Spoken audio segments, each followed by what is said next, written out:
Not bad as compared to what you guys have said so far. But I was cutting a piece of tin for a project that I was working on, and the tin slipped out and detached my skin from the muscle, and it hurt. Well, it didn't hurt, it was just like shock, so I just looked at it and it was bleeding profusely, and I was just like, huh, that's interesting. So then we went down to I got into the car, and my mom was like, I was like, I don't want to go, we can just wait for it to heal, which we obviously couldn't have. And she was like, are you sure? Do something with your thumb. I did this, and a flap opened up on the top of it and spewed blood out. Let's not get into that. I'm gonna have to go for it. Please ask not to be so graphic. I'm really pleased. Serious. Thank you though. Thank you.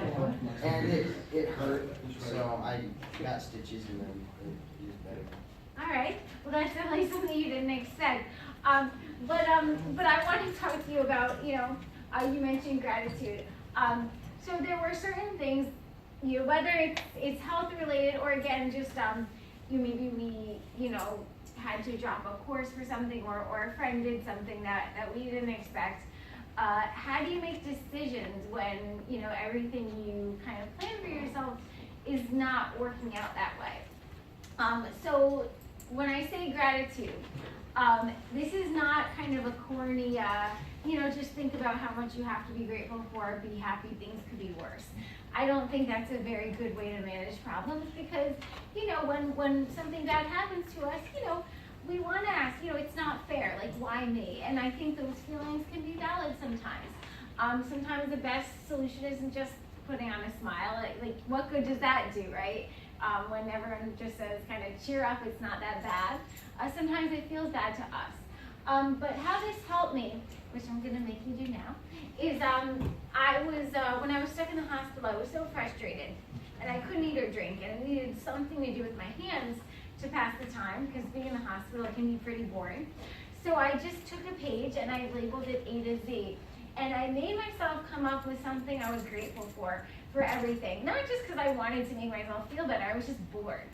But what I found was, and I did that day after day, but I found that once I started making myself do those lists, even though they were really hard the first day, I started noticing like recurring kind of themes that kept coming up.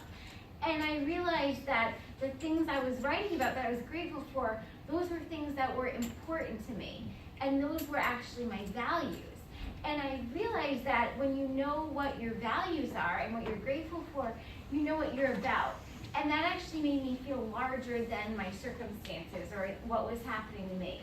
And I think the best thing, I call them arrows that point us where we need to go. Our values can be like arrows that, when life gets kind of uncertain, we can use those values and be like, oh, okay, this value is important to me, so I'm going to use this to tell me where I need to go next. So I think to make that a little more concrete, we're doing a speed round. So flip over any of those pages and just go A to Z. You can make it a little stretched, like Q can do like quadraries, T can do like something, A can do something, or you can do 80 for me. But so flip a paper, just go A to Z and as fast as you can. Think of just something you're grateful for right this second. It could be a TV show. Dan. Do you have a pen or pencil? Yeah, I need one too. Oh, this would be important. We had some here. If not, I can deal without. It's okay. Oh, no.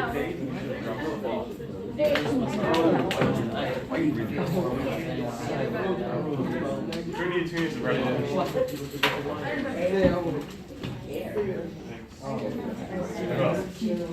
take over here, throw it. No, that's all right. Sorry.